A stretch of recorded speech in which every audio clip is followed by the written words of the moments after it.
I want to start with kind of just laying the foundation, right?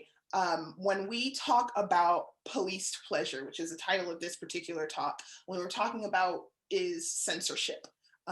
Recently, there has, and by recent, I mean the most dangerous things have happened in the past 2 years or so, but honestly, this groundwork has been laid in like the 80s and 90s.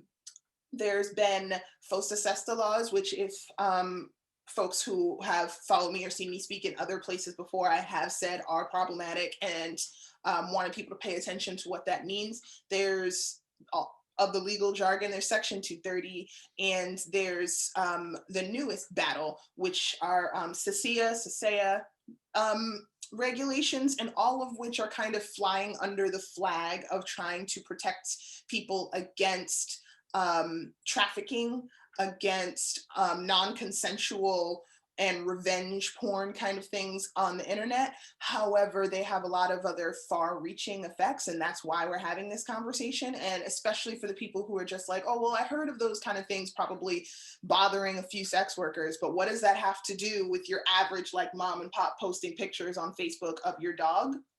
Well, here's what it is. So I think I just want to be able to start with one, why this is a big deal. Why should your average person care in the first place? And I guess we can reverse and start with liquid. Because it doesn't just affect sex workers. People, that's the first thing that people automatically get into their head. It's like, oh, you know, this is just involving sex workers. It doesn't involve me. You know, it's because you want to put your porn and all of this out there.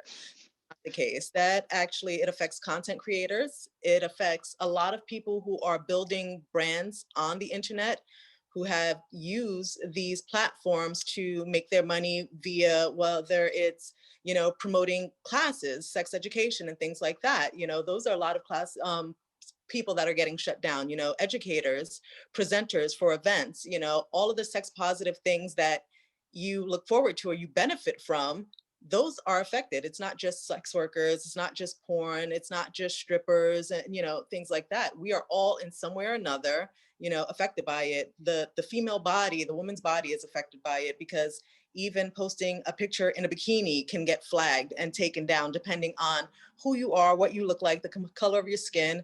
So it's not just based down to something that affects sex workers only. It's not. Yeah, no, it's definitely far reaching. For folks who aren't necessarily familiar with all of the things that I already listed, I have notes. So just to back it up, FOSTA-SESTA, I want to start with just because it's gotten a little bit of steam on the internet. Even average folks might be aware of it.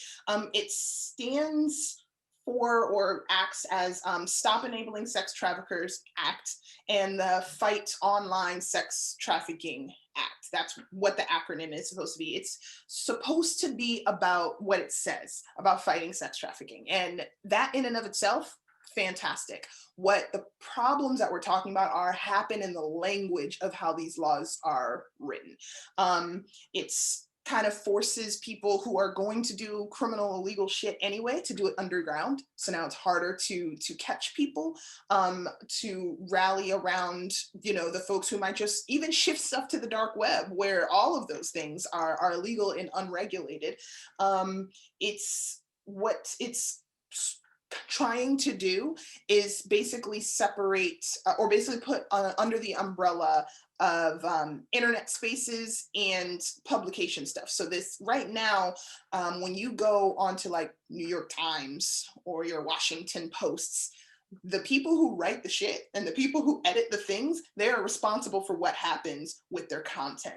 If people post things on Facebook and Instagram and Twitter and Google, the government essentially is just like, it is what it is. It's the internet, which on the one hand, you're just like, but there's got to be somebody regulating this kind of thing.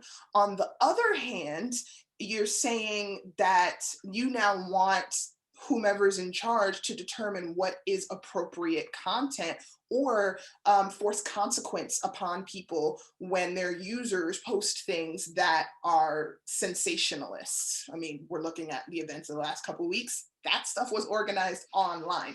And so those kind of things give steam to, well, if we take this kind of content offline, then we're solving the problem, when really you're just making it harder to fix. So that's FOSTA-SESTA. Section 230 is not as older. It's a kind of groundwork kind of thing. It's from 1996, and that is the one that defined that internet folks aren't publishers, that it has to separate the two. Why they're related is because something written into FOSTA-SESTA pretty much disrespected Section 230. It says that people who are posting things online should be responsible. So now it kind of screws around with the whole like free speech flag that people like to try and fly. And then the last one is SESTA, which is the Stop Internet Sexual Exploitation Act. And it basically is saying like, you shouldn't upload non-consensual things onto the internet, which again, on the surface, awesome.